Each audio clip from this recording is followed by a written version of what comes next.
நம் ஆண்டவர் இயேசு கிறிஸ்துவின் நாமத்தினால் மகிழ்ச்சியும் சமாதானமும் நம் அனைவரோடும் இருப்பதாக. எரேமியா 1:4-12 முடிய.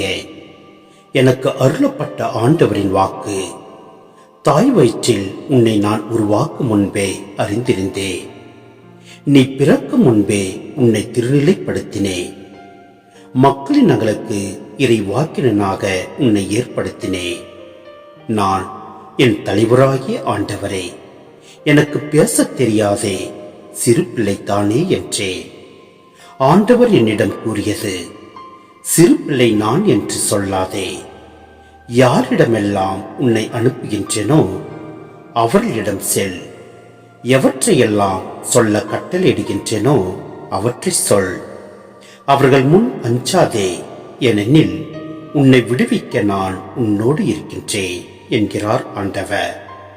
ஆண்டவர் தம் கையை நீட்டி என் வாயை தொட்டு என்னிடம் கூறியது: இதோ பார், என் சொற்களை உன் வாயில் வைத்துள்ளேன்.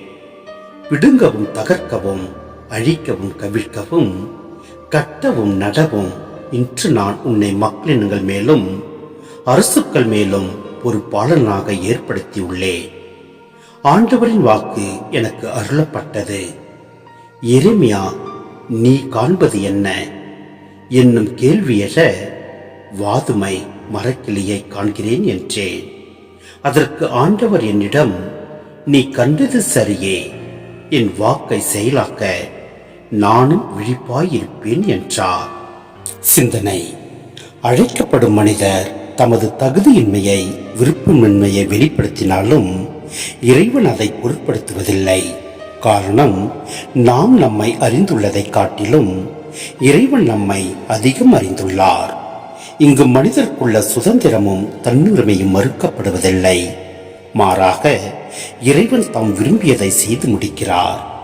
மேலும் இறைவன் அழைக்கப்படுபவர் மீது வைத்திருக்கும் ஆழமான நம்பிக்கையும் இறைவனது திட்டத்தை மனிதரால் மாற்ற முடியாது என்ற உண்மையும் இங்கு புலப்படுகின்றன. மேலும் அழைக்கப்படுபவரின் விருப்பம் அல்ல, அழைப்பவரின் திருவுளமே நிறைவேற்றப்பட வேண்டும். அத்திட்டத்தை நிறைவேற்றுவதற்கான ஆற்றலையும் அவரே தருகின்றார். இறைவனின் உடனிருப்புத்தான் இறைவாக்கினரின் ஒரே கையிருப்பு. இப்பணியில் சமரசம் என்னும் பேச்சுக்கே இடமில்லை. ஆம் என்றால் ஆம், இல்லை என்றால் இல்லை. எனவே நாம் என் நிலையில் அழைக்கப்பட்டுள்ளோம் என்பதை நாம் அறிந்து அதன்படி நாம் வாழ முயல்வோம். நம் ஆண்டவரில் நிலைத்து நிற்போம். எல்லாம் வல்ல இறைவன் நம்மை நிறைவாய் ஆசீர்வதிப்பார். ஆமென்.